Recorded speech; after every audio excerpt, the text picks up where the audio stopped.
মুহূর্তে আমি যখন দেখলাম যে কাটাবার রোডে স্পষ্টত আচরণ করা হচ্ছে, আমি সেটা কানুন স্যারকে সকালে জানিয়েছি। আমি আপনাকে কল লিস্ট দেখাতে পারি, সকাল 7টায় 7:30 বাজে।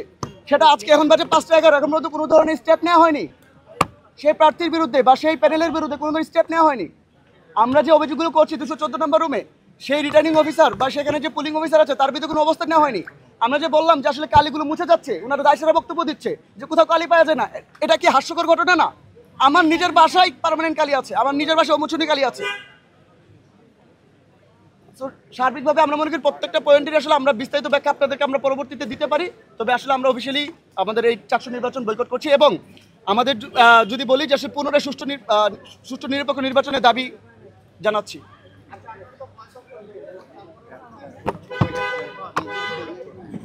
জি,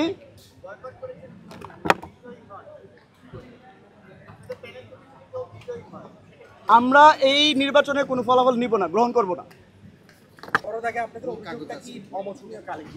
না না না না, এগুলো অসংখ্য পয়েন্ট বলা হলো, রুম নাম্বার আমি 14টা পয়েন্ট বলেছি এবং আরো অনেক পয়েন্ট আছে। প্রয়োজনে এখানে ছবি তুলতে আমি অনেক সময় আছে, রুম নাম্বার সহ। আমাদের এজেন্ট, আমরা চাইলে আমাদের এজেন্টের নাম সহ আমরা সবকিছু যতটুকু প্রকাশ করার সবকিছু আমরা প্রকাশ করব এবং আমাদের কাছে যথেষ্ট ইনফরমেশন রয়েছে এবং আমার কাছে আপনারা বিস্তারিত নিতে পারেন। আমার ভিডিও আছে 413 নম্বর জুমের যে ঘটনাগুলো। এবং আমি যখন অভিযোগ জানাতে গেছি, আমাকে অভিযোগ জানাতে দেওয়া হয়নি, বরং আমার সাথে আসলে বৈষম্যমূলক আচরণ করা হয়েছে।